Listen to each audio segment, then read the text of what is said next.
Bartleby by Herman Melville. Narrated by Sam Cousy. I am a rather elderly man. The nature of my avocations for the last 30 years has brought me into more than ordinary contact with what would seem an interesting and somewhat singular set of men, of whom, as yet, nothing that I know of has ever been written. I mean, the law, copyists or scriveners. I have known very many of them, professionally and privately, and, if I pleased, could relate divers histories at which good-natured gentlemen might smile and sentimental souls might weep. But I waive the biographies of all other scriveners for a few passages of the life of Bartleby, who was a scrivener, the strangest I ever saw or heard of. While of other law copyists I might write the complete life, of Bartleby nothing of that sort can be done. I believe that no materials exist for a full and satisfactory biography of this man. It is an irreparable loss to literature. Bartleby was one of those beings of whom nothing is ascertainable except from the original sources, and in his case, those are very small. What my own astonished eyes saw of Bartleby, this is all I know of him, except, indeed, one vague report, which will appear in the sequel. Ere introducing the scrivener as he first appeared to me, it is fit I make some mention of myself, my employees, my business, my chambers, and general surroundings, because some such description is indispensable to an adequate understanding of the chief character about to be presented. Imprimis, I am a man who, from his youth upwards, has been filled with a profound conviction that the easiest way of life is the best. Hence, though I belong to a profession proverbially energetic and nervous, even to turbulence at times, yet nothing of that sort have I ever suffered to invade my peace. I am one of those unambitious lawyers who never addresses a jury or in any way draws down public applause, but in the cool tranquillity of a snug retreat, do a snug business among rich men's bonds and mortgages and title deeds. All who know me consider me an eminently safe man.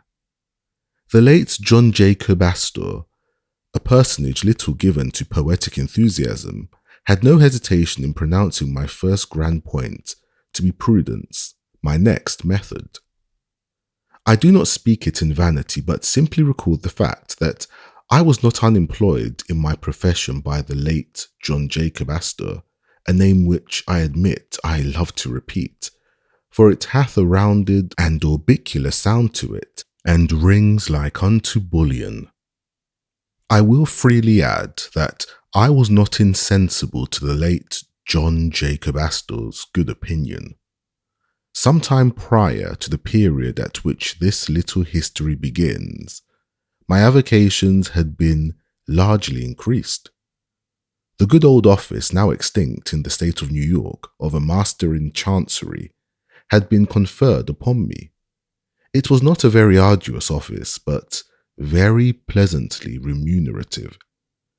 I seldom lose my temper, much more seldom indulge in dangerous indignation at wrongs and outrages, but I must be permitted to be rash here and declare that I consider the sudden and violent abrogation of the office of Master in Chancery by the new Constitution as a premature act, inasmuch as I had counted upon a life lease of profits, whereas I only received those of a few short years.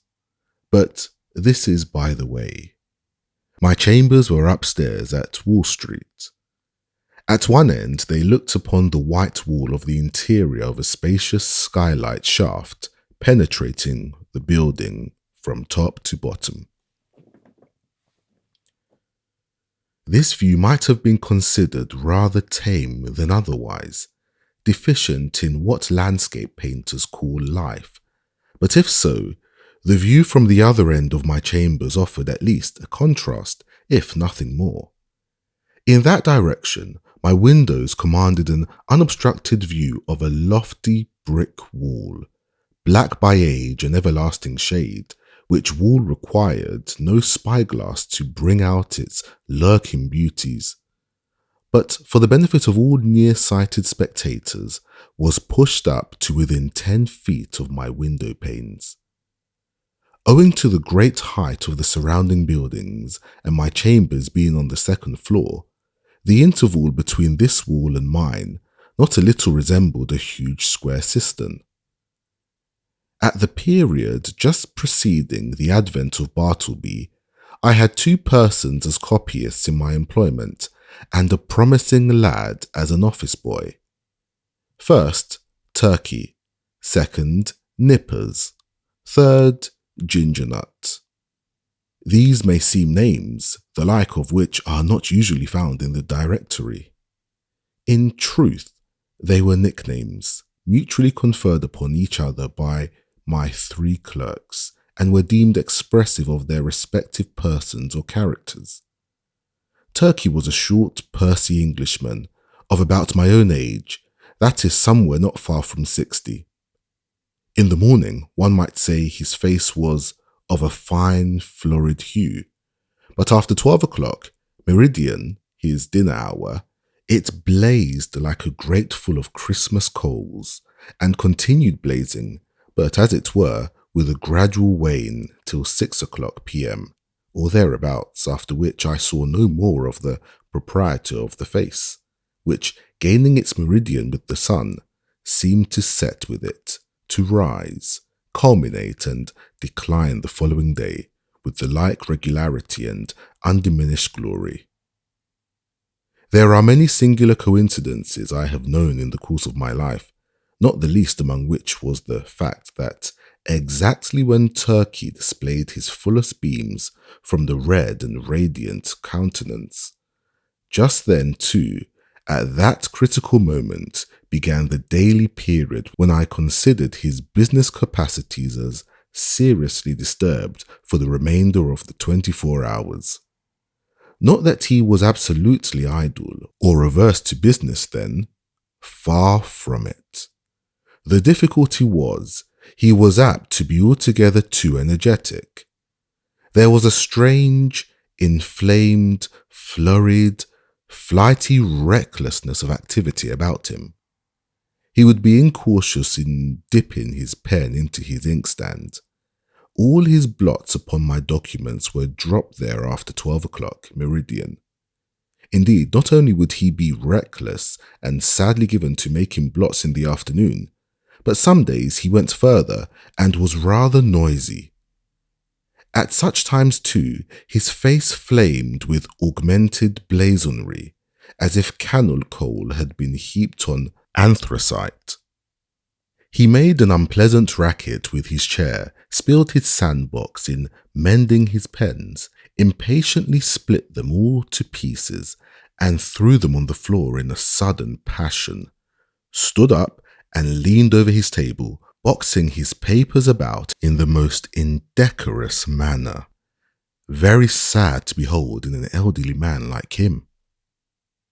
Nevertheless, as he was in many ways a most valuable person to me, and all the time before 12 o'clock meridian was the quickest, steadiest creature too, accomplishing a great deal of work in a style not easily to be matched. For these reasons, I was willing to overlook his eccentricities, although indeed occasionally I remonstrated with him. I did this very gently, however, because though the civilest, nay, the blandest and most reverential of men in the morning, yet in the afternoon he was disposed upon provocation to be slightly rash with his tongue, in fact, insolent.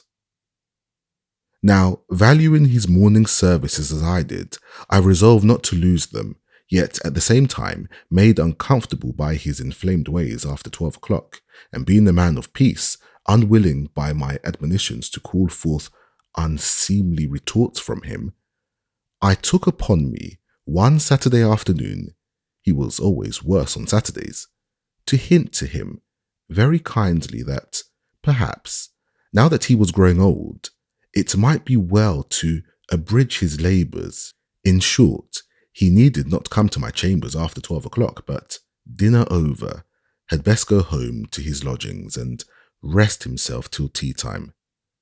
But no, he insisted upon his afternoon devotions. His countenance became intolerably fervid as he oratorically assured me, gesticulating with a long ruler at the other end of the room, that if his services in the morning were useful, how indispensable then in the afternoon? With submission, sir, said Turkey, on this occasion, I consider myself your right-hand man. In the morning, I but marshal and deploy my columns, but in the afternoon I put myself at their head, and gallantly charge the foe thus. And he made a violent thrust with the ruler. But the bolts, Turkey, intimated I. True, but with submission, sir, behold these hairs. I am getting old. Surely, sir, a blot or two of a warm afternoon is not to be severely urged against grey hairs. Old age, even if it blot the page, is honourable. With submission, sir, we are both getting old. This appeal to my fellow feeling was hardly to be resisted. At all events, I saw that go he would not. So I made up my mind to let him stay, resolving, nevertheless, to see to it that, during the afternoon, he had to do with my less important papers. Nippers, the second on my list, was a whiskered, sallow, and, upon the whole, rather piratical-looking young man of about 25. I always deemed him the victim of two evil powers, ambition and indigestion. The ambition was evinced by a certain impatience of the duties of a mere copyist, an unwarrantable usurpation of strictly professional affairs, such as the original drawing up of legal documents. The indigestion seemed betokened in an occasional nervous testiness and grinning irritability, causing the teeth to audibly grind together over mistakes committed in copying, unnecessary maledictions hissed rather than spoken in the heat of business, and especially by a continual discontent with the height of the table where he worked. Though a very ingenious mechanical turn, Nippers would never get this table to suit him. He put chips under it, blocks of various sorts, bits of pasteboard, and at last went so far as to attempt an exquisite adjustment by final pieces of folded blotting paper. But no invention would answer. If for the sake of easing his back, he brought the table lid at a sharp angle well up towards his chin and wrote there like a man using the steep roof of a Dutch house for his desk, then he declared that it stopped the circulation in his arms. If now he lowered the table to his waistbands and stooped over it in writing, then there was a sore aching in his back. In short, the truth of the matter was, Nippers knew not what he wanted, or if he wanted anything, it was to be rid of a scrivener's table altogether. Among the manifestations of his diseased ambition was a fondness he had for receiving visits from certain ambiguous-looking fellows in seedy coats, whom he called his clients. Indeed, I was aware that not only was he at times considerable of a ward politician, but he occasionally did a little business at the justice courts, and was not unknown on the steps of the tombs. I have good reason to believe, however, that one individual who called upon him at my chambers, and who, with a grand air he insisted was his client, was no other than a dun, and the alleged title deed a bill. But with all his failings, and the annoyances he caused me, Nippers, like his compatriot Turkey, was a very useful man to me, wrote a neat, swift hand, and, when he chose, was not deficient in a gentlemanly sort of deportment. Added to this, he always dressed in a gentlemanly sort of way, and so incidentally reflected credit upon my chambers, whereas, with respect to Turkey, I had much ado to keep him from being a reproach to me. His clothes were apt to look oily and smell of eating houses. He wore his pantaloons very loose and baggy in summer. His coats were execrable.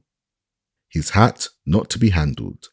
But while the hat was a thing of indifference to me, inasmuch as natural civility and deference as a dependent Englishman always led him to doff it the moment he entered the room, yet his coat was another matter. Concerning his coats, I reasoned with him, but with no effect. The truth was, I suppose, that a man with so small an income could not afford to sport such a lustrous face and a lustrous coat at one and the same time. As Nippers once observed, Turkey's money went chiefly for red ink. On winter day, I presented Turkey with a highly respectable-looking coat of my own, a padded grey coat of a most comfortable warmth, and which buttoned straight up from the knee to the neck. I thought Turkey would appreciate the favour and abate his rashness and obstreperousness of afternoons. But no, I verily believe that buttoning himself up in so downy and blanket-like a coat had a pernicious effect upon him, upon the same principle that too much oats are bad for horses. In fact, precisely as a restive horse is said to feel his oats, so Turkey felt his coat. It made him insolent. He was a man whom prosperity harmed. Though, concerning the self-indulgent habits of Turkey, I had my own private surmises, yet touching Nippers, I was well persuaded that, whatever might be his faults in other respects, he was at least a temperate young man.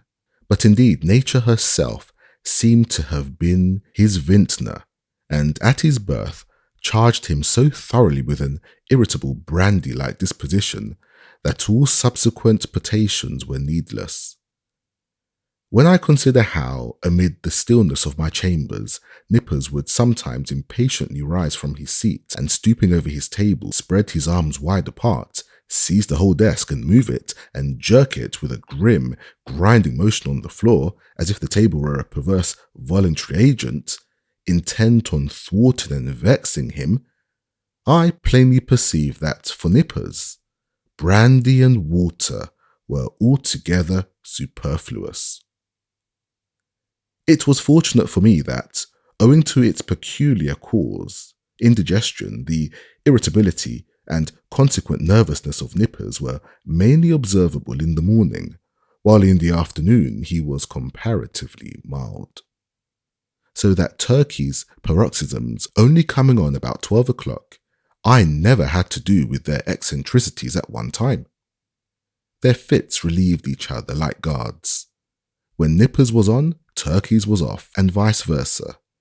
This was a good-natured arrangement under the circumstances. Ginger Nut, the third on my list, was a lad some 12 years old, his father a carman, ambitious of seeing his son on the bench instead of a cart before he died. So he sent him to my office as student at law, errand boy, cleaner and sweeper, at the rate of $1 a week. He had a little desk to himself, but he did not use it much. Upon inspection, the drawer exhibited a great array of shells of various sorts of nuts. Indeed, to this quick-witted youth, the whole noble science of the law was contained in a nutshell, not the least among the employments of Ginger Nut, as well as one which he discharged with the most alacrity, with his duty as cake and apple purveyor for Turkey and Nippers. Copying law papers being proverbially a dry, husky sort of business, my two scriveners were fain to moisten their mouths, very often with Spitzenbergs, to be had at the numerous stalls nigh the custom house and post office. Also, they sent Ginger Nut very frequently for that peculiar cake, small, flat, round, and very spicy, after which he had been named by them. Of a cold morning, when business was but dull, Turkey would gobble up scores of these cakes, as if they were mere wafers. Indeed, they sell them at the rate of 6 or 8 for a penny. the scrape of his pen blending with the crunching of the crisp particles in his mouth. Of all the fiery afternoon blunders and flurried rashnessness of Turkey, was his once moistening a ginger cake between his lips and clapping it onto a mortgage for a seal. I came within an ace of dismissing him then, but he mollified me by making an oriental bow and saying, "With submission, sir, it was generous of me to find you in stationery on my own account." Now, my original business, that of a conveyancer and title hunter and drawer-up of recondite documents of all sorts, was considerably increased by receiving the master's office. There was now great work for scriveners. Not only must I push the clerks already with me, but I must have additional help. To answer my advertisement, a motionless young man one morning stood upon my office threshold, the door being open, for it was summer. I can see that figure now, pallidly neat, pitiably respectable, incurably forlorn. It was Bartleby. After a few words touching his qualifications, I engaged him, glad to have among my corps of copyists a man so singularly sedate an aspect, which I thought might operate beneficially upon the flighty temper of Turkey and the fiery one of Nippers.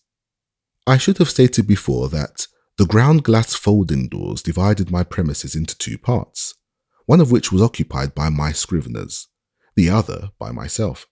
I resolved to assign Bartleby a corner of the folding doors, but on my side of them, so as to have this quiet man within easy call, in case any trifling thing was to be done. I placed his desk close up to a small side window on that part of the room, a window which originally had afforded a lateral view of my certain grimy backyards and bricks, but which, owing to subsequent erections, commanded at present no view at all, though it gave some light. Within 3 feet of the panes was a wall, and the light came down from far above between two lofty buildings, as from a very small opening in a dome. Still further to a satisfactory arrangement, I procured a high green folding screen, which might entirely isolate Bartleby from my sight, though not remove him from my voice. And thus, in a manner, privacy and society were conjoined. At first, Bartleby did an extraordinary quantity of writing, as if long famishing for something to copy. He seemed to gorge himself on my documents. There was no pause for digestion. He ran a day and night line, copying by sunlight and by candlelight. I should have been quite delighted with his application. He had been cheerfully industrious, but he wrote on silently, palely, mechanically. It is, of course, an indispensable part of a scrivener's business to verify the accuracy of his copy, word by word. Where there are 2 or more scriveners in an office, they assist each other in this examination, one reading from the copy, the other holding the original. It is a very dull, wearisome and lethargic affair. I can readily imagine that, to some sanguine temperaments, it would be altogether intolerable. For example, I cannot credit the mettlesome poet Byron would have contentedly sat down with Bartleby to examine a law document of, say, 500 pages, closely written in a crimpy hand. Now and then, in the haste of busyness, it had been my habit to assist in comparing some brief documents myself, calling Turkey or Nippers for this purpose. One object I had in placing Bartleby so handy to me behind the screen was to avail myself of his services on such trivial occasions. It was on the 3rd day, I think, of his being with me, and before any necessity had arisen for having his own writing examined, that, being much hurried to complete a small affair I had in hand, I abruptly called to Bartleby. In my haste and natural expectancy of instant compliance, I sat with my head bent over the original on my desk, and my right hand sideways, and somewhat nervously extended with the copy, so that immediately, upon emerging from his retreat, Bartleby might snatch it and proceed to business without the least delay. In this very attitude did I sit when I called to him, rapidly stating what it was I wanted him to do, namely, to examine a small paper with me. Imagine my surprise, nay, my consternation when, without moving from his privacy, Bartleby, in a singularly mild, firm voice, replied, "I would prefer not to." I sat a while in perfect silence, rallying my stunned faculties. Immediately it occurred to me that my ears had deceived me, or Bartleby had entirely misunderstood my meaning. I repeated my request in the clearest tone I could assume, but in quite as clear a one came the previous reply. "I would prefer not to." "Prefer not to," echoed I, rising in high excitement and crossing the room with a stride. "What do you mean? Are you moonstruck? I want you to help me compare this sheet. Here, take it." And I thrust it towards him. "I would prefer not to," said he. I looked at him steadfastly. His face was leanly composed, his grey eye dimly calm. Not a wrinkle of agitation rippled him. Had there been the least uneasiness, anger, impatience, or impertinence in his manner, in other words, had there been anything ordinarily human about him, doubtless I should have violently dismissed him from the premises. But as it was, I should have as soon thought of turning my pale plaster of Paris bust of Cicero out of doors. I stood gazing at him a while as he went on with his own writing, and then reseating myself at my desk. This is very strange, thought I. What had one best do? But my business hurried me. I concluded to forget the matter for the present, reserving it for my future leisure. So, calling Nippers from the other room, the paper was speedily examined. A few days after this, Bartleby concluded 4 lengthy documents, being quadruplicates of a week's testimony taken before me in my High Court of Chancery. It became necessary to examine them. It was an important suit, and great accuracy was imperative. Having all things arranged, I called Turkey, Nippers, and Gingernut from the next room, meaning to place the 4 copies in the hands of my 4 clerks, while I should read from the original. Accordingly, Turkey, Nippers, and Gingernut had taken their seats in a row, each with his document in his hand, when I called to Bartleby to join this interesting group. "Bartleby, quick, I am waiting." I heard a slow scrape of his chair legs on the uncarpeted floor, and soon he appeared standing at the entrance of his hermitage. "What is wanted?" said he, mildly. The copies, said I, hurriedly. "We are going to examine them. There." And I held towards him the 4th quadruplicate. "I would prefer not to," he said, and gently disappeared behind the screen. For a few moments I was turned into a pillar of salt, standing at the head of my seated column of clerks. Recovering myself, I advanced towards the screen and demanded the reason for such extraordinary conduct. "Why do you refuse?" "I would prefer not to." With any other man I should have flown outright into a dreadful passion, skirned all further words, and thrust him ignominiously from my presence. But there was something about Bartleby that not only strangely disarmed me, but, in a wonderful manner, touched and disconcerted me. I began to reason with him. "These are your own copies we are about to examine. It is labour saving to you because one examination will answer for your 4 papers. It is common usage. Every copyist is bound to help examine his copy. Is it not so? Will you not speak? Answer." "I prefer not to," he replied in a flute-like tone. It seemed to me that while I had been addressing him, he carefully revolved every statement that I made, fully comprehended the meaning, could not gainsay the irresistible conclusion, but at the same time, some paramount consideration prevailed with him to reply as he did. "You are decided, then, not to comply with my request, a request made according to common usage and common sense?" He briefly gave me to understand that on that point, my judgment was sound. Yes, his decision was irreversible. It is not seldom the case that when a man is browbeaten in some unprecedented and violently unreasonable way, he begins to stagger in his own plainest faith. He begins, as it were, vaguely to surmise that, wonderfully as it may be, all the justice and all the reason is on the other side. Accordingly, if any disinterested persons are present, he turns to them for some reinforcement for his own faltering mind. "Turkey," said I, "what do you think of this? Am I not right?" "With submission, sir," said Turkey, in his blandest tone, "I think that you are." "Nippers," said I, "what do you think of it?" "I think I should kick him out of the office."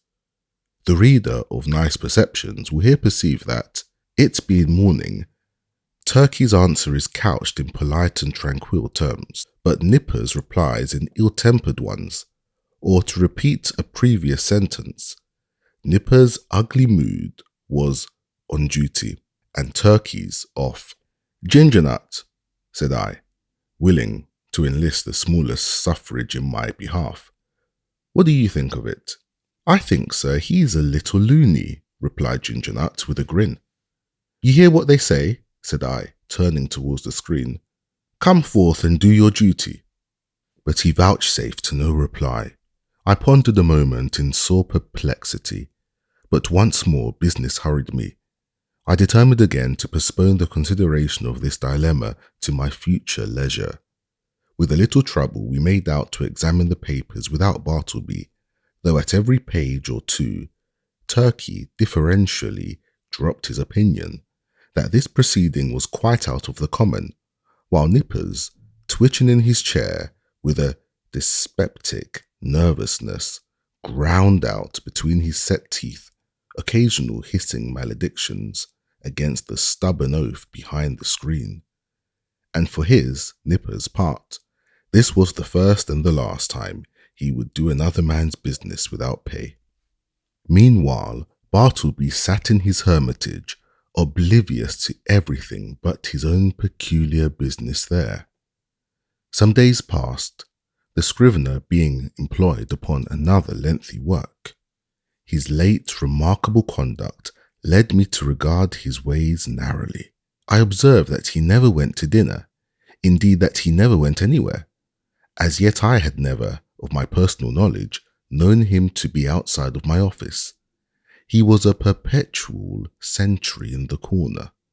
At about 11 o'clock, though, in the morning, I noticed that Ginger Nut would advance toward the opening in Bartleby's screen, as if silently beckoned thither by a gesture invisible to me where I sat. The boy would then leave the office, jingling a few pence, and reappear with a handful of ginger nuts, which he delivered in the hermitage, receiving 2 of the cakes for his trouble. He lives then on ginger nuts, thought I, never eats a dinner.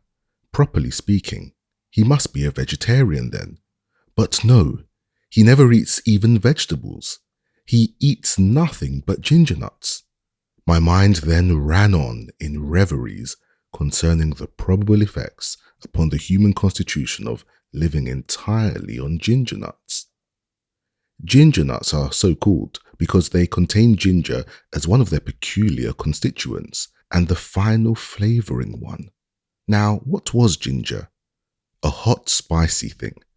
Was Bartleby hot and spicy? Not at all. Ginger, then, had no effect upon Bartleby. Probably he preferred it should have none. Nothing so aggravates an earnest person as a passive resistance. If the individual so resisted be of a not inhumane temper, and the resisting one perfectly harmless in his passivity, then, in the better moods of the former, he will endeavour charitably to construe to his imagination what proves impossible to be solved by his judgment. Even so, for the most part, I regarded Bartleby and his ways. Poor fellow, thought I. He means no mischief. It is plain he intends no insolence. His aspect sufficiently evinces that his eccentricities are involuntary. He is useful to me. I can get along with him. If I turn him away, the chances are he will fall in with some less indulgent employer, and then he will be rudely treated and perhaps driven forth miserably to starve. Yes, here I can cheaply purchase a delicious self-approval. To befriend Bartleby, to humour him in his strange wilfulness, will cost me little or nothing, while I lay up in my soul what will eventually prove a sweet morsel for my conscience. But this mood was not invariable with me. The passiveness of Bartleby sometimes irritated me. I felt strangely goaded on to encounter him in new opposition, to elicit some angry spark from him answerable to my own. But indeed, I might as well have essayed to strike fire with my knuckles against a bit of Windsor soap. But one afternoon, the evil impulse in me mastered me, and the following little scene ensued. "Bartleby," said I, "when those papers are all copied, I will compare them with you. I would prefer not to." "How? Surely you do not mean to persist in that mullish vagary?" No answer. I threw open the folding doors nearby, and turning upon Turkey and Nippers, exclaimed, "Bartleby a second time says he won't examine his papers. What do you think of it, Turkey?" It was afternoon, be it remembered. Turkey sat glowing like a brass boiler, his bald head steaming, his hands reeling among his blotted papers. "Think of it," roared Turkey. "I think I'll just step behind the screen and black his eyes for him." So saying, Turkey rose to his feet and threw his arms into a pugilistic position. He was hurrying away to make good his promise when I detained him, alarmed at the effect of incautiously rousing Turkey's combativeness after dinner. "Sit down, Turkey," said I, "and hear what Nippers has to say. What do you think of it, Nippers? Would I not be justified in immediately dismissing Bartleby?" "Excuse me, that is for you to decide, sir. I think his conduct quite unusual and indeed unjust as regards Turkey and myself, but it may only be a passing whim." "Ah," exclaimed I, "you have strangely changed your mind. Then you speak very gently of him now." "All beer," cried Turkey. "Gentleness is effects of beer. Nippers and I dined together today. You see how gentle I am, sir. Shall I go and black his eyes?" "You refer to Bartleby, I suppose." "No, not today, Turkey," I replied. "Pray put up your fists." I closed the doors and again advanced towards Bartleby. I felt additional incentives tempting me to my fate. I burned to be rebelled against again. I remember that Bartleby never left the office. "Bartleby," said I, "Ginger Nut is away. Just step around to the post office, won't you? It was but a 3-minute walk, and see if there is anything for me." "I would prefer not to." "Will you not?" "I prefer not." I staggered to my desk and sat there in a deep study. My blind inveteracy returned. Was there any other thing in which I could procure myself to be ignominiously repulsed by this lean, penniless wight? My hired clerk? What added thing is there, perfectly reasonable, that he will be sure to refuse to do? "Bartleby!" No answer. "Bartleby!" in a louder tone. No answer. "Bartleby!" I roared. Like a very ghost, agreeably to the laws of magical invocation, at the third summons he appeared at the entrance of his hermitage. Go to the next room and tell Nippers to come to me. I prefer not to, he respectfully and slowly said, and mildly disappeared. Very good, Bartleby, said I in a quiet, sort of serenely severe, self-possessed tone, intimating the unalterable purpose of some terrible retribution very close at hand. At the moment I half intended something of the kind, but upon the whole, as it was drawing towards my dinner hour, I thought it best to put on my hat and walk home for the day, suffering much from perplexity and distress of mind. Shall I acknowledge it? The conclusion of this whole business was that it soon became a fixed fact of my chambers that a pale young scrivener by the name of Bartleby had a desk there, that he copied for me at the usual rate of 4 cents a folio, 100 words, but he was permanently exempt from examining the work done by him, that duty being transferred to Turkey and Nippers out of compliment, doubtless, to their superior acuteness. Moreover, said Bartleby was never on any account to be dispatched on the most trivial errand of any sort, and that even if entreated to take upon him such a matter, it was generally understood that he would prefer not to. In other words, that he would refuse point blank. As days passed on, I became considerably reconciled to Bartleby. His steadiness, his freedom from all dissipation, his incessant industry, except when he chose to throw himself into a standing reverie behind his screen, his great stillness, his unalterableness of demeanour under all circumstances made him a valuable acquisition. One prime thing was this. He was always there, first in the morning, continually through the day, and the last at night. I had a singular confidence in his honesty. I felt most precious papers perfectly safe in his hands. Sometimes, to be sure, I could not, for the very soul of me, avoid falling into sudden spasmodic passions with him, for it was exceeding difficult to bear in mind all the time those strange peculiarities, privileges, and unheard-of exemptions, forming the tacit stipulations on Bartleby's part under which he remained in my office. Now and then, in the eagerness of dispatching pressing business, I would inadvertently summon Bartleby in a short, rapid tone to put his finger, say, on the incipient tie of a bit of red tape with which I was about compressing some papers.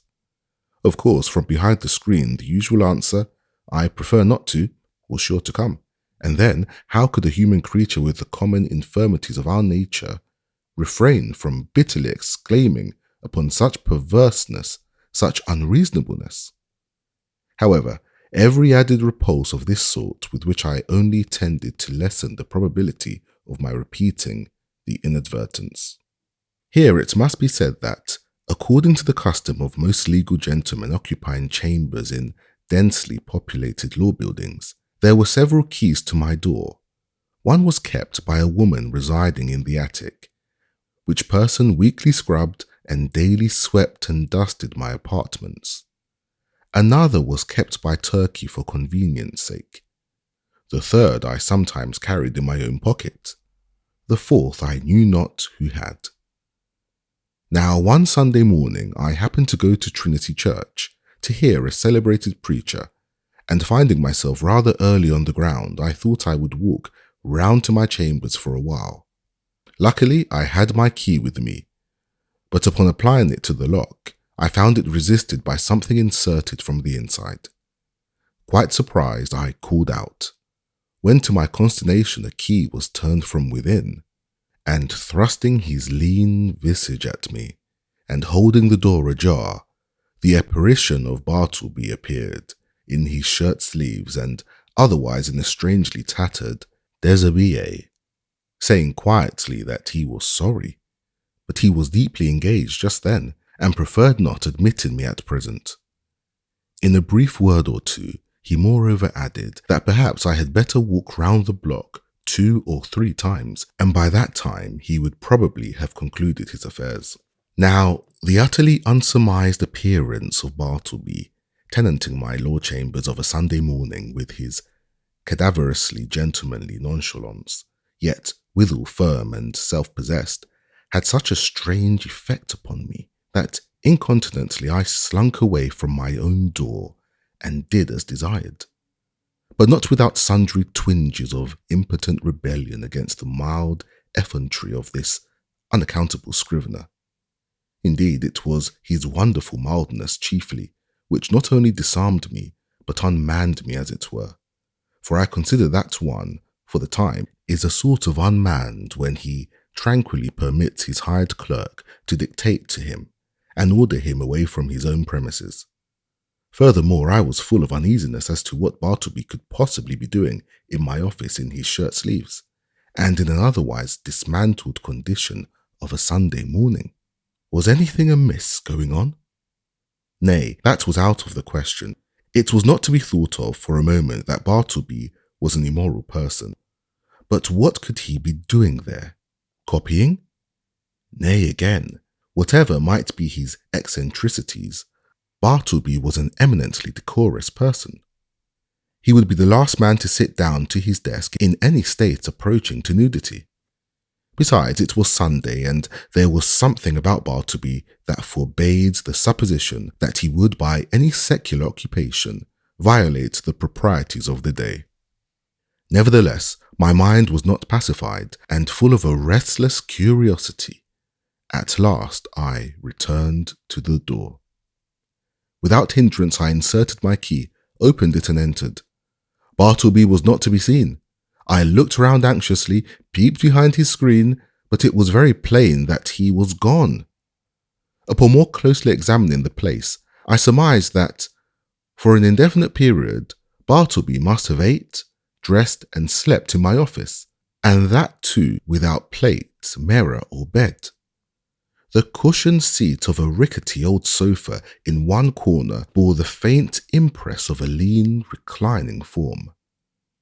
Rolled away under his desk, I found a blanket under the empty grate, a blacking box and brush. On a chair, a tin basin with soap and a ragged towel. In a newspaper, a few crumbs of ginger nuts and a morsel of cheese. Yes, thought I, it is evident enough that Bartleby has been making his home here, keeping Bachelor's Hall all by himself. Immediately then, the thought came sweeping across me, what miserable friendlessness and loneliness are here revealed. His poverty is great, but his solitude, how horrible. Think of it. Of a Sunday, Wall Street is deserted as Petra, and every night of every day it is an emptiness. This building too, which of weekdays hums with industry and life, at nightfall echoes with sheer vacancy, and all through Sunday is forlorn. And here Bartleby makes his home, sole spectator of a solitude which he has seen all populous, a sort of innocent and transformed Marius brooding among the ruins of Carthage. For the first time in my life, a feeling of overpowering, stinging melancholy seized me. Before, I had never experienced aught but a not unpleasing sadness. The bond of a common humanity now drew me irresistibly to gloom, a fraternal melancholy. For both I and Bartleby were sons of Adam. I remembered the bright skills and sparkling faces I had seen that day in gala trim, swan-like sailing down the Mississippi of Broadway, and I contrasted them with the pallid copyist, and thought to myself, happiness courts the light, so we deem the world is gay, but misery hides aloof, so we deem that misery there is none. These sad fancyings, chimeras doubtless of a sick and silly brain, led on to other and more special thoughts concerning the eccentricities of Bartleby. Presentiments of strange discoveries hovered round me. The Scrivener's pale form appeared to me laid out among uncaring strangers in its shivering, winding sheet. Suddenly I was attracted by Bartleby's closed desk, the key in open sight left in the lock. I mean no mischief, seek the gratification of no heartless curiosity, thought I. Besides, the desk is mine, and its contents too, So I will make bold to look within. Everything was methodically arranged. The papers smoothly placed. The pigeonholes were deep, and removing the files of documents, I groped into their recesses. Presently I felt something there and dragged it out. It was an old bandana handkerchief, heavy and knotted. I opened it and saw it was a savings bank. I now recalled all the quiet mysteries which I had noted in the man. I remembered that he never spoke but to answer, that, though at intervals he had considerable time to himself, yet I had never seen him reading, no, not even a newspaper, that for long periods he would stand, looking out at his pale window behind the screen, upon the dead brick wall. I was quite sure he never visited any refectory or eating house, while his pale face clearly indicated that he never drank beer like turkey or tea or coffee even, like other men, that he never went anywhere in particular that I could learn, never went out for a walk, unless indeed that was the case at present, that he had declined telling who he was or whence he came, or whether he had any relatives in the world, that, though so thin and pale, he never complained of ill health, and more than all, I remembered a certain unconscious air of pallid, how should I call it? Of pallid haughtiness, say, or rather an austere reserve about him, which had positively awed me into my tame compliance and his eccentricities when I had feared to ask him to do the slightest incidental thing for me, even though I might know from his long continued motionlessness that behind his screen he must be standing in one of those dead-wall reveries of his. Revolving all these things and coupling them with the recently discovered fact that he made my office his constant abiding place and home, and, not forgetful of his morbid moodiness, revolving all these things, a prudential feeling began to steal over me. My first emotions had been those of pure melancholy and sincerest pity, but just in proportion as the forlornness of Bartleby grew and grew to my imagination, did that same melancholy merge into fear, that pity into repulsion. So true it is, and so terrible too, that up to a certain point, the thought or sight of misery enlists our best affections, but in certain special cases, beyond that point it does not. They err who would assert that invariably this is owing to the inherent selfishness of the human heart. It rather proceeds from a certain hopelessness of remedying excessive or organic ill. To a sensitive being, pity is not seldom pain, and when at last it is perceived that such pity cannot lead to effectual succour, common sense bids the soul to be rid of it. What I saw that morning persuaded me that the Scrivener was the victim of innate and incurable disorder. I might give alms to his body, but his body did not pain him. It was his soul that suffered, and his soul I could not reach. I did not accomplish the purpose of going to Trinity Church that morning. Somehow, the things I had seen disqualified me for the time from going to church. I walked homeward, thinking what I would do with Bartleby. Finally, I resolved upon this. I would put certain calm questions to him the next morning, touching his history, etc., and if he declined to answer them openly and unreservedly, and I suppose he would prefer not, then to give him a $20 bill over and above whatever I might owe him, and tell him his services were no longer required, but that if in any other way I could assist him, I would be happy to do so, especially if he desired to return to his native place, wherever that might be. I would willingly help to defray the expenses. Moreover, if after reaching home he found himself at any time in want of aid, a letter from him would be sure of a reply. The next morning came. "Bartleby," said I, gently calling to him behind his screen. No reply. "Bartleby," said I in a still gentler tone, "come here. I am not going to ask you to do anything you would prefer not to do. I simply wish to speak to you." Upon this, he noiselessly slid into view. "Will you tell me, Bartleby, where you were born?" "I prefer not to." "Will you tell me anything about yourself?" "I would prefer not to." "But what reasonable objection can you have to speak to me? I feel friendly towards you."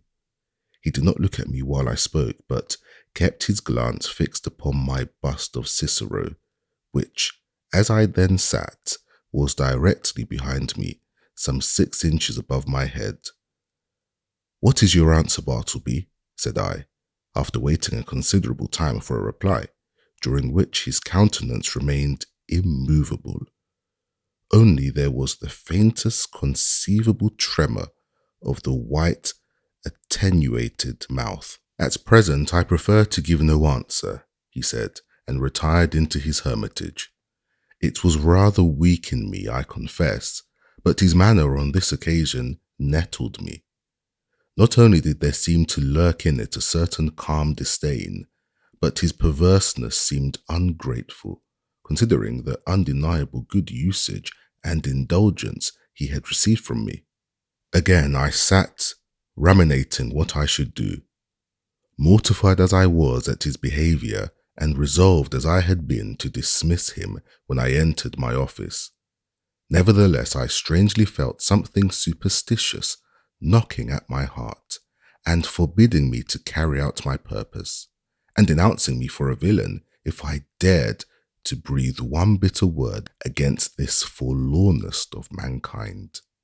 At last, familiarly drawing my chair behind his screen, I sat down and said, "Bartleby, never mind then about revealing your history, but let me entreat you as a friend to comply as far as may be with the usages of this office.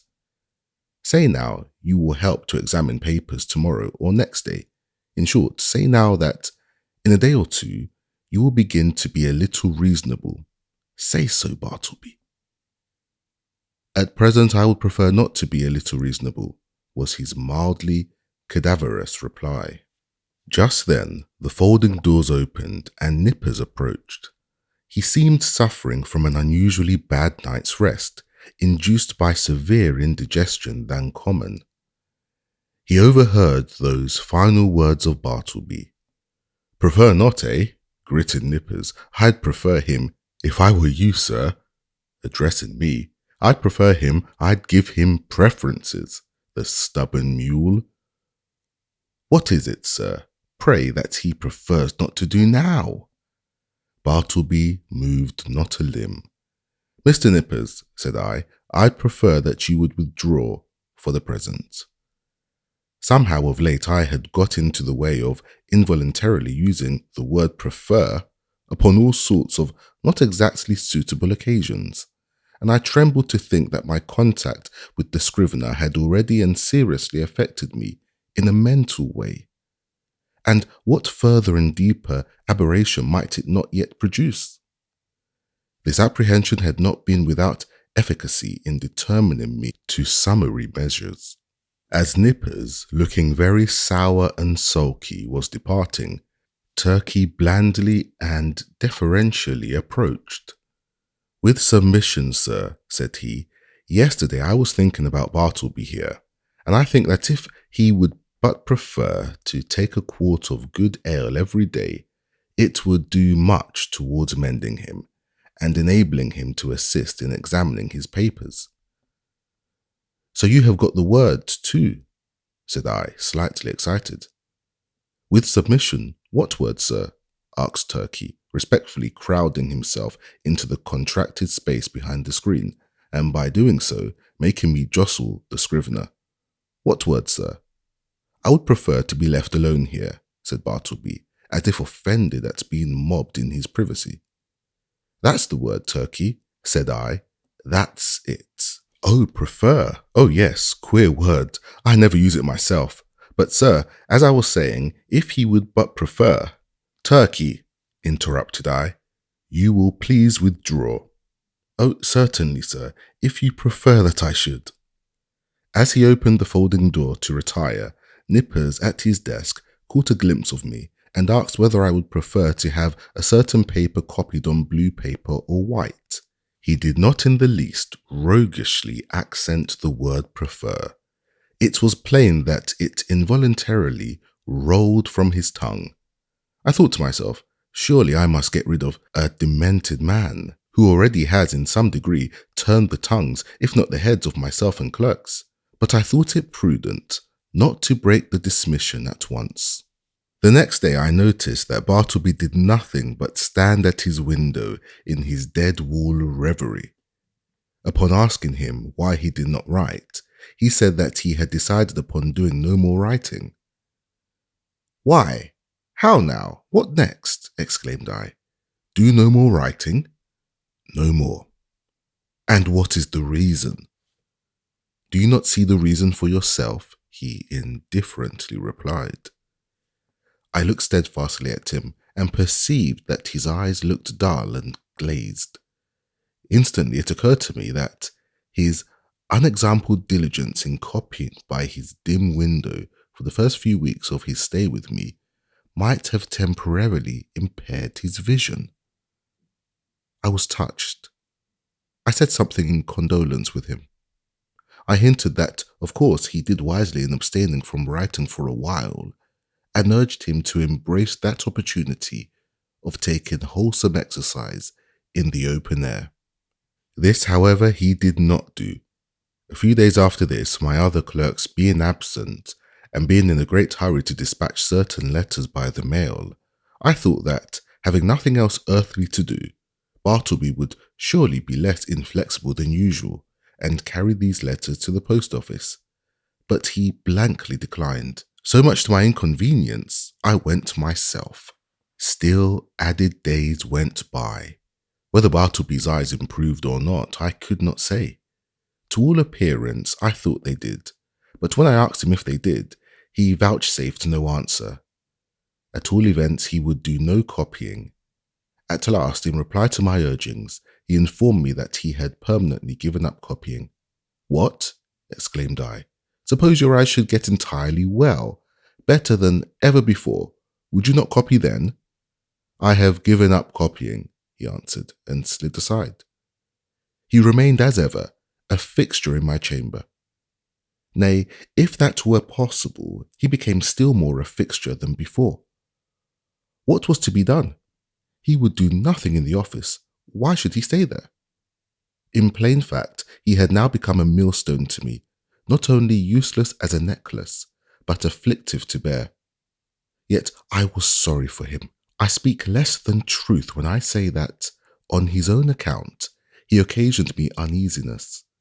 If he would but have named a single relative or friend, I would instantly have written and urged their taking the poor fellow away to some convenient retreat.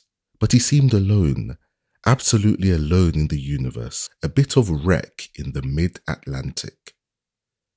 At length, necessities connected with my business tyrannized over all other considerations. Decently as I could, I told Bartleby that in 6 days' time, he must unconditionally leave the office. I warned him to take measures, in the interval, for procuring some other abode. I offered to assist him in this endeavour, if he himself would but take the first step towards a removal.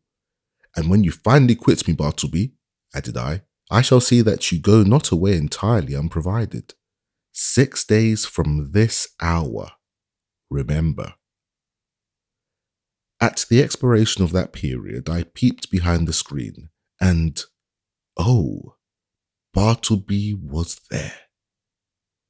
I buttoned up my coat, balanced myself, advanced slowly towards him, touched his shoulder, and said, "The time has come. You must quit this place. I am sorry for you. Here is money, but you must go." "I would prefer not," he replied, with his back still towards me. "You must." He remained silent. Now I had an unbounded confidence in this man's common honesty. He had frequently restored to me sixpences and shillings carelessly dropped upon the floor, for I am apt to be very reckless in such shirt-button affairs. The proceeding, then, which followed will not be deemed extraordinary. "Bartleby," said I owe you $12 on account. Here are 32. The odd 20 are yours. Will you take it?" And I handed the bill towards him, but he made no motion. "I will leave them here, then," putting them under a weight on the table.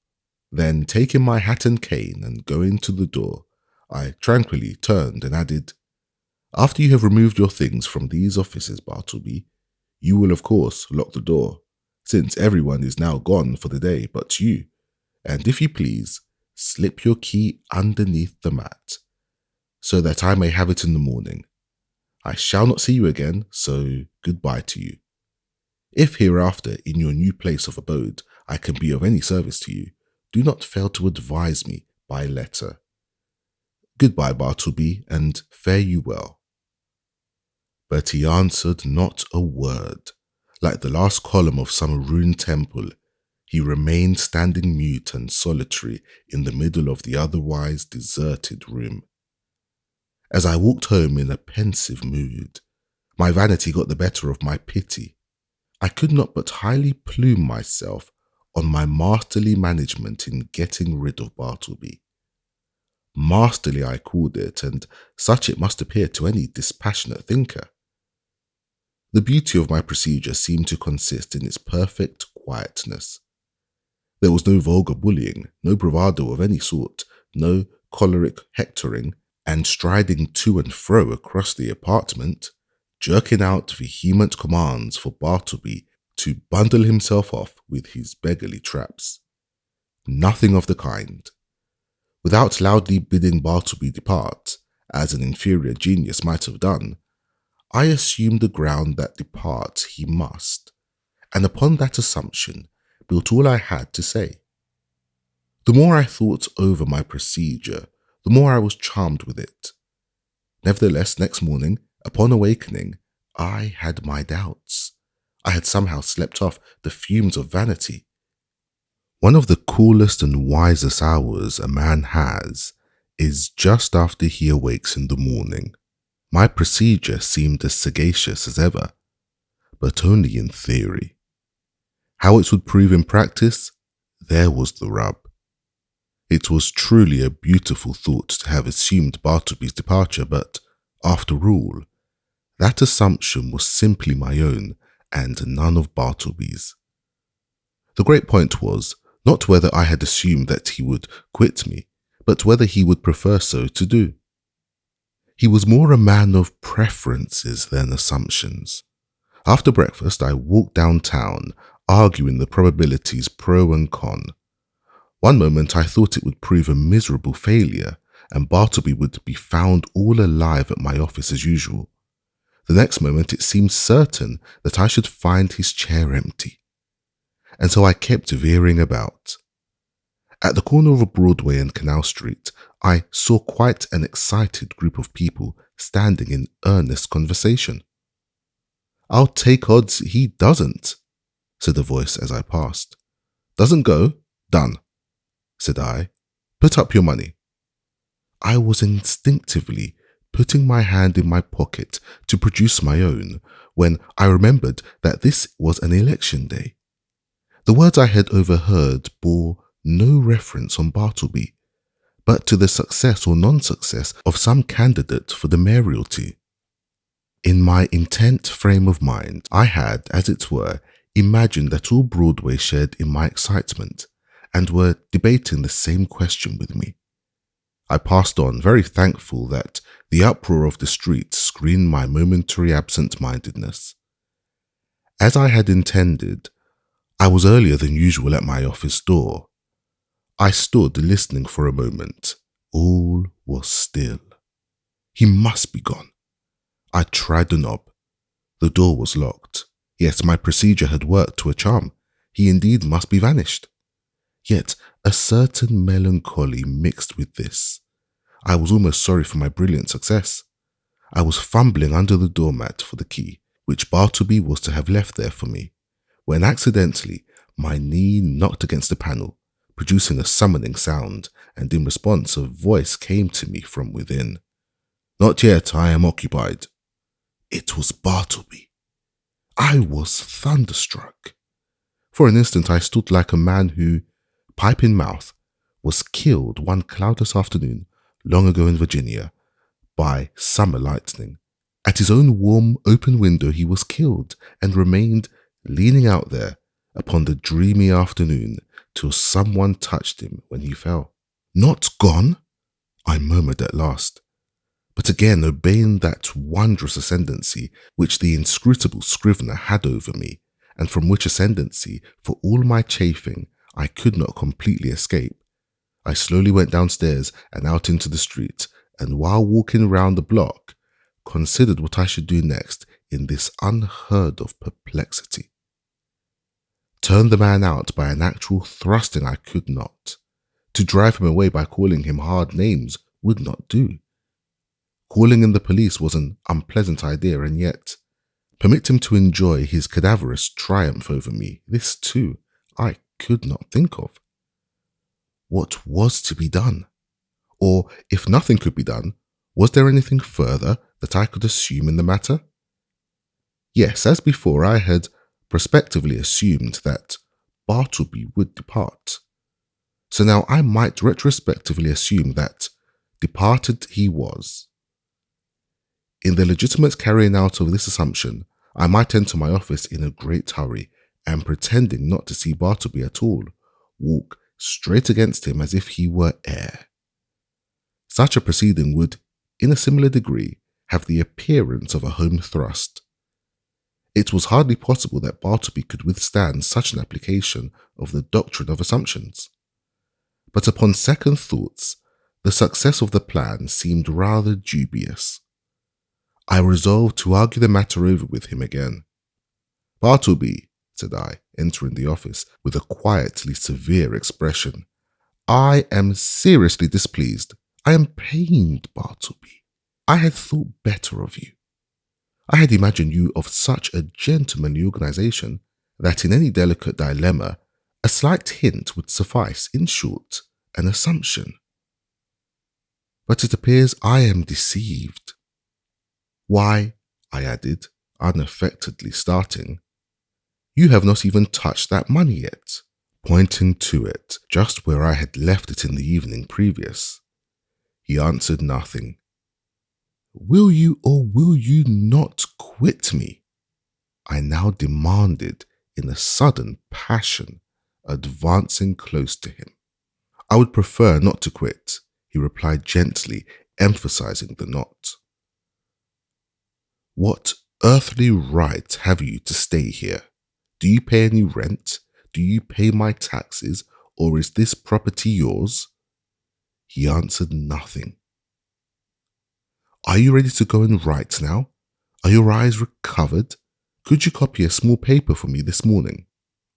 Or help examine a few lines? Or step round to the post office? In a word, will you do anything at all to give a colouring to your refusal to depart the premises?" He silently retired into his hermitage. I was now in such a state of nervous resentment that I thought it but prudent to check myself at present from further demonstrations. Bartleby and I were alone.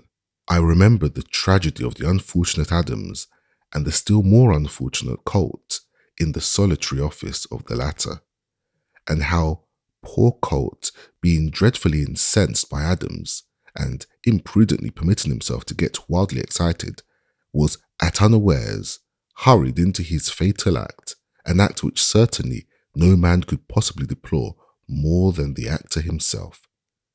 Often it had occurred to me in my ponderings upon the subject that, had the altercation taken place in the public street, or at a private residence, it would not have terminated as it did. It was the circumstance of being alone in a solitary office upstairs of a building entirely unhallowed by humanizing domestic associations, an uncarpeted office, doubtless of a dusty, haggard sort of appearance. This it must have been which greatly helped to enhance the irritable desperation of the hapless Colt. But when this old Adam of resentment rose in me and tempted me concerning Bartleby, I grappled him and threw him. How? Why, simply by recalling the divine injunction, A new commandment I give unto you, that ye love one another. Yes, this it was that saved me. Aside from higher considerations, charity often operates as a vastly wise and prudent principle, a great safeguard to its possessor. Men have committed murder for jealousy's sake and anger's sake and hatred's sake and selfishness' sake and spiritual pride's sake, but no man that I ever heard of ever committed a diabolical murder for sweet charity's sake. Mere self-interest, then, if no better motive can be enlisted, should, especially with high-tempered men, prompt all beings to charity and philanthropy. At any rate, upon the occasion in question, I strove to drown my exasperated feelings toward the Scrivener by benevolently construing his conduct. Poor fellow, thought I. He don't mean anything, and besides, he has seen hard times and ought to be indulged. I endeavoured also immediately to occupy myself, and at the same time to comfort my despondency. I tried to fancy that, in the course of the morning, at such time as might prove agreeable to him, Bartleby, of his own free accord, would emerge from his hermitage and take up some decided line of march in the direction of the door. But no. 12:30 o'clock came. Turkey began to glow in the face, overturn his inkstand, and become generally obstreperous. Nippers abated down into quietude and courtesy. Gingernut munched his noon apple, and Bartleby remained standing at his window in one of his profoundest dead-wall reveries. Will it be credited? Ought I to acknowledge it? That afternoon, I left the office without saying one further word to him. Some days passed now, during which, at leisure intervals, I looked a little into Edwards on the Will and Priestley on Necessity. Under the circumstances, those books induced a salutary feeling. Gradually I slid into the persuasion that these troubles of mine, touching the Scrivener, had been all predestinated from eternity, and Bartleby was billeted upon me for some mysterious purpose of an all-wise providence, which it was not for a mere mortal like me to fathom. Yes, Bartleby, stay there behind your screen, thought I. I shall persecute you no more. You are harmless and noiseless as any of these old chairs. In short, I never feel so private as when I know you are here. At last I see it, I feel it, I penetrate to the predestined purpose of my life.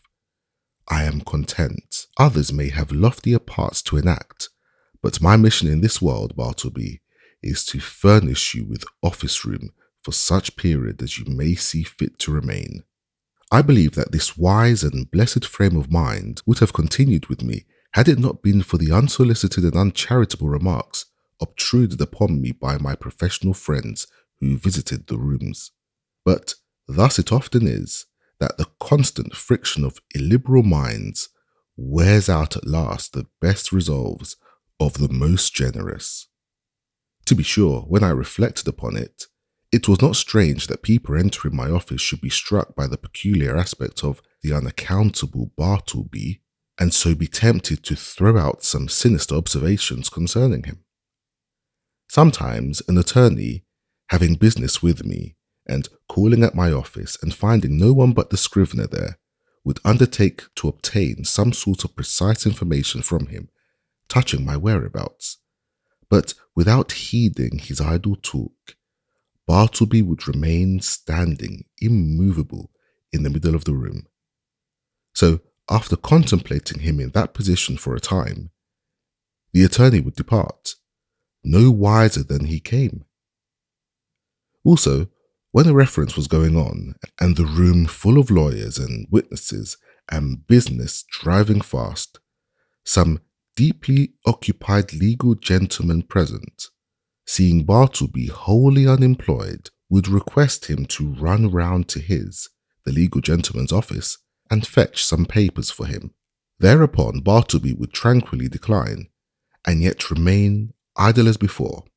Then the lawyer would give a great share, and turned to me. And what could I say? At last I was made aware that all through the circle of my professional acquaintance, a whisper of wonder was running round, having reference to the strange creature I kept at my office. This worried me very much, and as the idea came upon me of his possibly turning out a long-lived man and keep occupying my chambers and denying my authority and perplexing my visitors and scandalizing my professional reputation and casting a general gloom over the premises, keeping soul and body together to the last upon his savings, for doubtless he spent but half a dime a day, and in the end perhaps outlive me and claim possession of my office by right of his perpetual occupancy.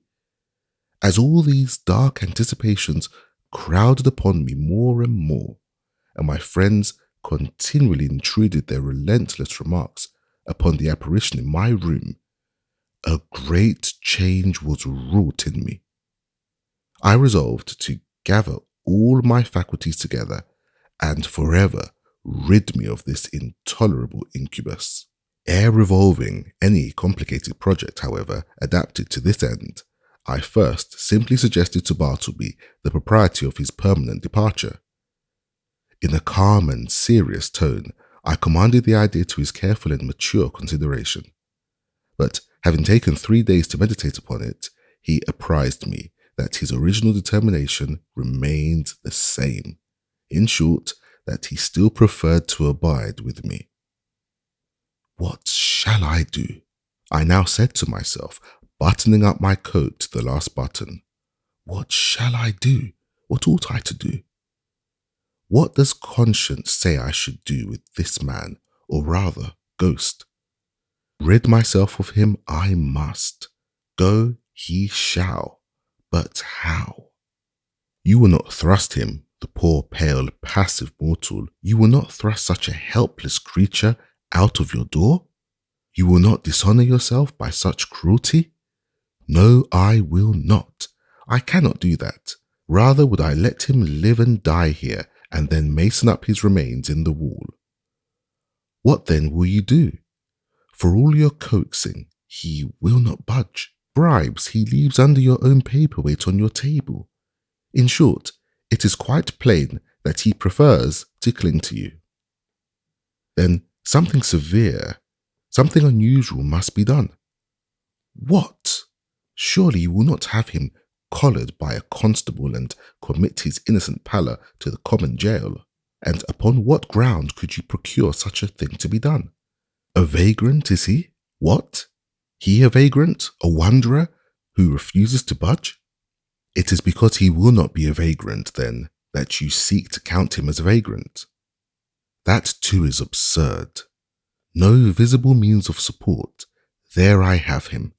Wrong again, for indubitably he does support himself. And that is the only unanswerable proof that any man can show of his possessing the means to do so. No more then.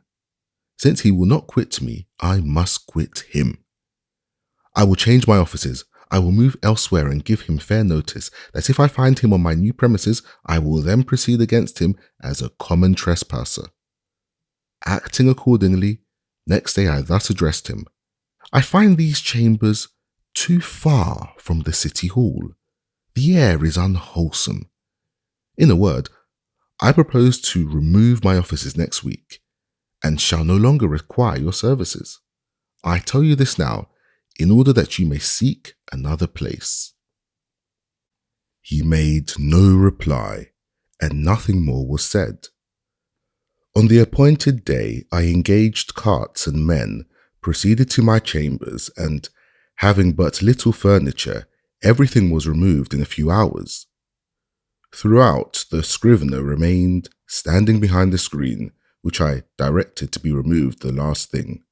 It was withdrawn and, being folded up like a huge folio, left him the motionless occupant of a naked room.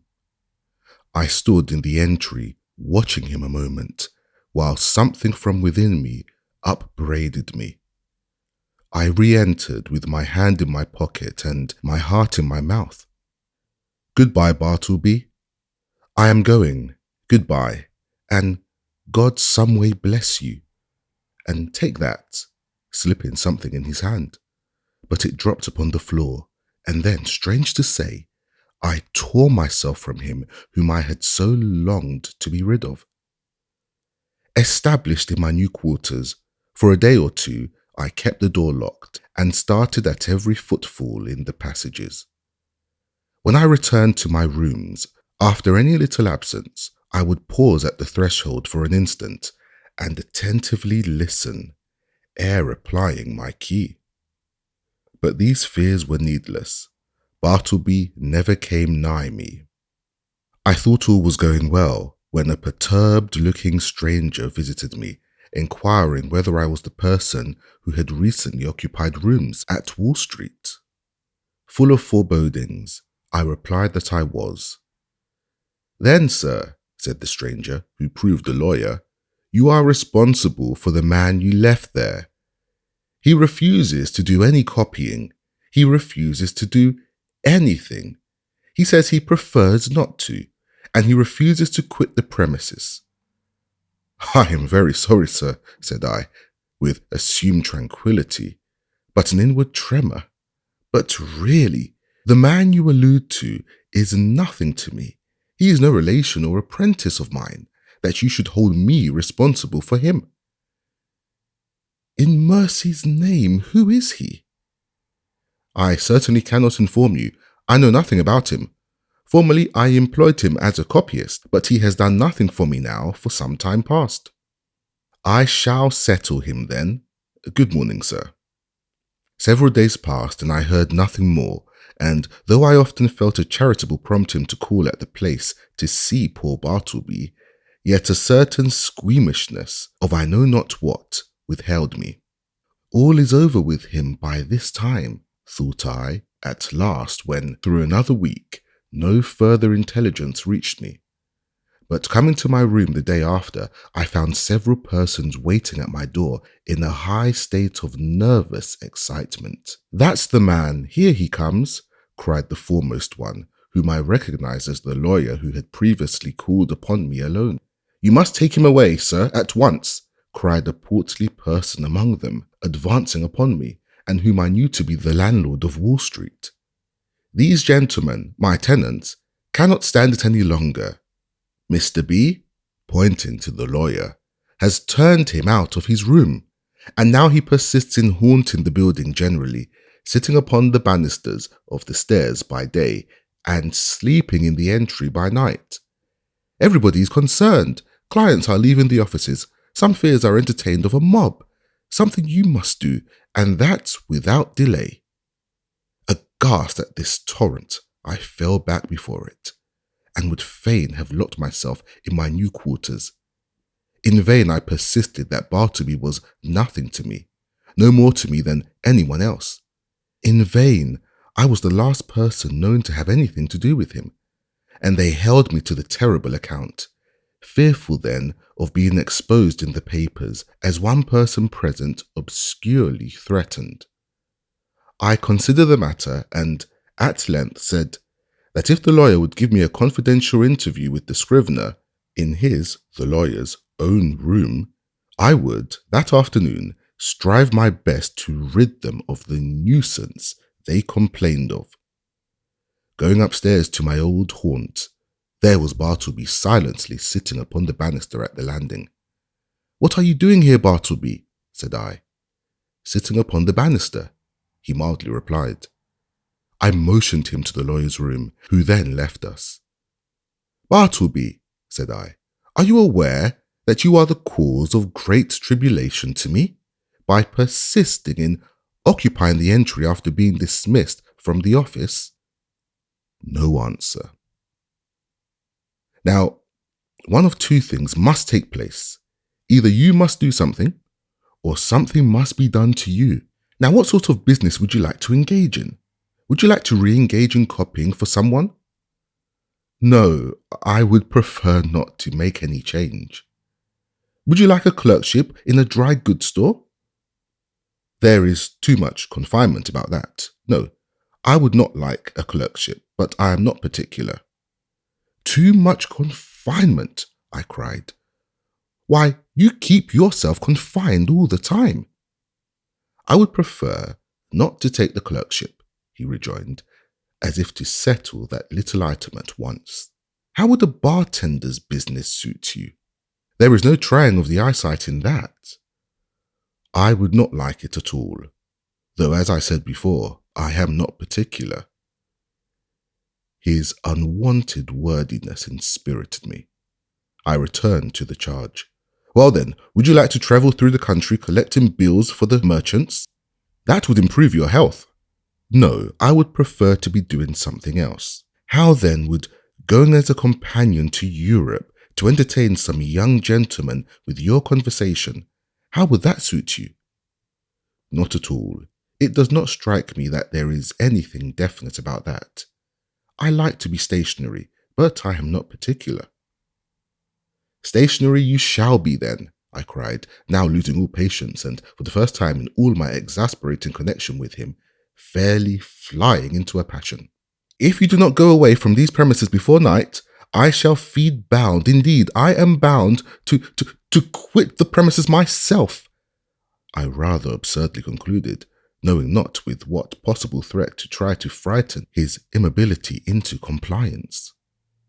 Despairing of all further efforts, I was precipitately leaving him, when a final thought occurred to me, one that had not been wholly unindulged before. Bartleby, said I, in the kindest tone I could assume under such exciting circumstances, will you go home with me now? Not to my office, but my dwelling, and remain there till we can conclude some convenient arrangement for you at our leisure? Come, let us start now, right away. No. At present, I would prefer not to make any change at all. I answered nothing, but effectually, dodging everyone by the suddenness and rapidity of my flight, rushed from the building, ran up Wall Street towards Broadway, and, jumping into the first omnibus, was soon removed from pursuit. As soon as tranquillity returned, I distinctly perceived that I had now done all that I possibly could, both in respect to the demands of the landlord and his tenants, and with regard to my own desire and sense of duty to benefit Bartleby and shield him from rude persecution. I now strove to be entirely carefree and quiescent, and my conscience justified me in the attempt, though indeed it was not so successful as I could have wished. So fearful was I of being again hunted out by the incensed landlord and his exasperated tenants that, surrendering my business to nippers for a few days, I drove about the upper part of the town and through the suburbs in my rockaway, crossed over to Jersey City and Hoboken, and paid fugitive visits to Manhattanville and Astoria. In fact, I almost lived in my rockaway for the time. When again I entered my office, lo, a note from the landlord lay upon the desk. I opened it with trembling hands. It informed me that the writer had sent to the police and had Bartleby removed to the Tombs as a vagrant. Moreover, since I knew more about him than anyone else, he wished me to appear at that place and make a suitable statement of the facts. These tidings had a conflicting effect upon me. At first I was indignant, but at last almost approved. The landlord's energetic, summary disposition had led him to adopt a procedure which I do not think I would have decided upon myself, and yet, as a last resort, under such peculiar circumstances, it seemed the only plan. As I afterwards learned, the poor Scrivener, when told that he must be conducted to the Tombs, offered not the slightest obstacle, but in his pale, unmoving way, silently acquiesced. Some of the compassionate and curious bystanders joined the party, and, headed by one of the constables arm in arm with Bartleby, the silent procession filled its way through all the noise and heat and the joy of the roaring thoroughfares at noon. The same day I received a note. I went to the Tombs, or, to speak more properly, the halls of justice. Seeking the right officer, I stated the purpose of my call, and was informed that the individual I described was indeed within. I then assured the functionary that Bartleby was a perfectly honest man and greatly to be compassionated, however unaccountably eccentric. I narrated all I knew and closed by suggesting the idea of letting him remain in as indulgent confinement as possible till something less harsh might be done, though indeed I hardly knew what. At all events, if nothing else could be decided upon, the almshouse must receive him. I then begged to have an interview.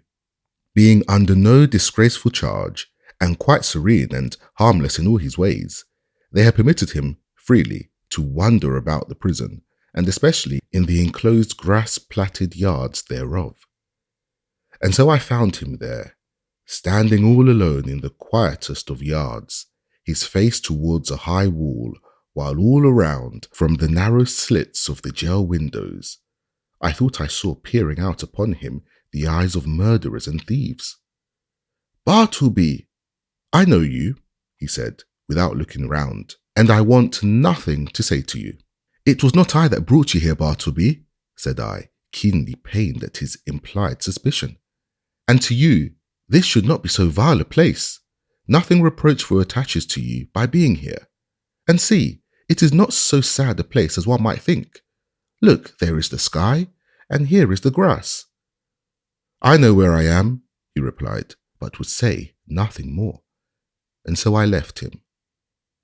As I entered the corridor again, a broad meat-like man in an apron accosted me, and jerking his thumb over his shoulder, said, "Is that your friend?" "Yes. Does he want to starve? If he does, let him live on the prison fare. That's all." "Who are you?" asked I, not knowing what to make of such an unofficially speaking person in such a place. "I am the grub man. Such gentlemen as have friends here hire me to provide them with something good to eat." "Is this so?" said I, turning to the turnkey. He said it was. "Well then," said I, slipping some silver into the grub man's hand, for so they called him, "I want you to give particular attention to my friend there. Let him have the best dinner you can get, and you must be as polite to him as possible." "Introduce me, will you?" said the grub man, looking at me with an expression which seemed to say he was all impatience for an opportunity to give a specimen of his breeding. Thinking it would prove to benefit the Scrivener, I acquiesced, and, asking the grub man his name, went up with him to Bartleby. "Bartleby, this is a friend. You will find him very useful to you." "Your servant, sir, your servant," said the grub man, making a low salutation behind his apron. "Hope you find it pleasant here, sir. Nice grounds, cool apartments. Hope you'll stay with us some time. Try to make it agreeable." "What will you have for dinner today?" "I prefer not to dine today," said Bartleby, turning away. "It would disagree with me. I am unused to dinners."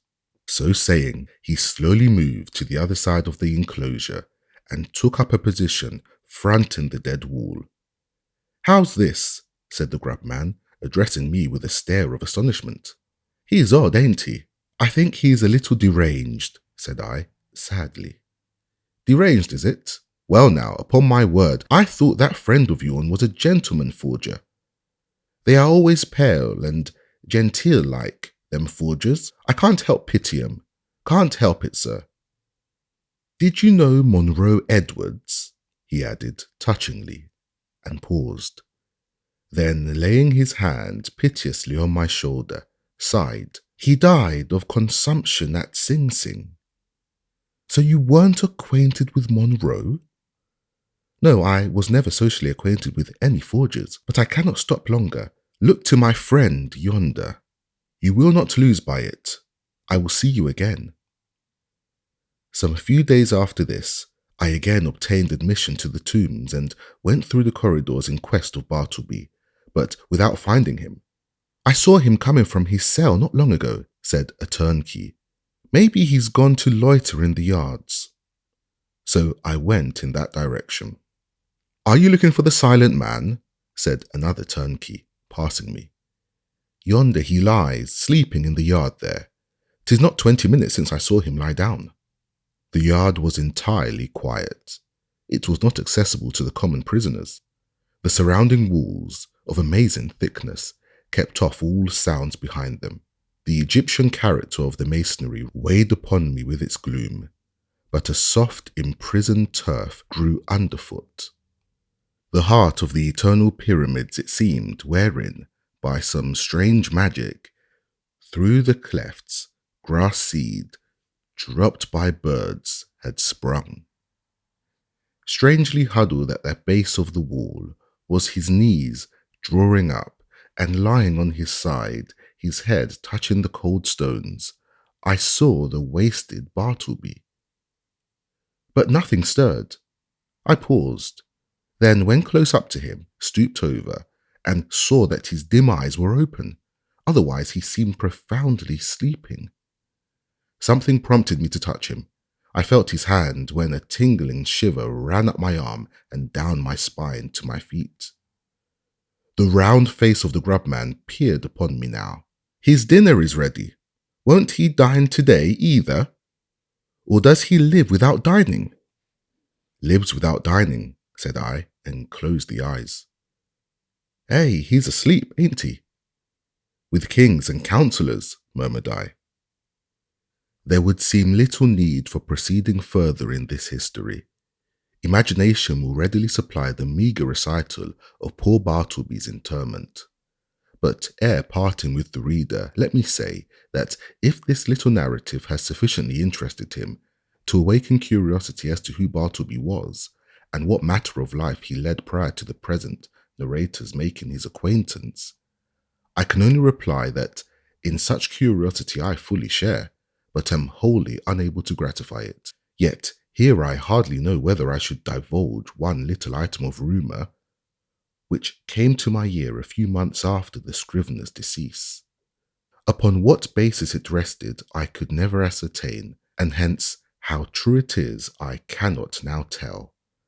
But inasmuch as this vague report has not been without a certain suggestive interest to me, however sad, it may prove the same with some others, and so I will briefly mention it. The report was this: that Bartleby had been a subordinate clerk in the dead letter office at Washington, from which he had been suddenly removed by a change in the administration. When I think over this rumour, hardly can I express the emotions which seize me. Dead letters, does it not sound like dead men? Conceive a man by nature and misfortune prone to a pallid hopelessness. Can any business seem more fitted to heighten it than that of continually handling these dead letters and assorting them for the flames? For by the cartloads they are annually burned.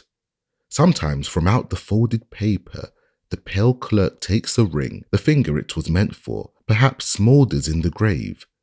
A banknote sent in swiftest charity, he whom it would relieve, nor eats nor hungers any more. Pardon for those who died despairing, hope for those who died unhoping, good tidings for those who died stifled by unrelieved calamities. On errands of life, these letters speed to death. Ah, Bartleby! Ah, humanity!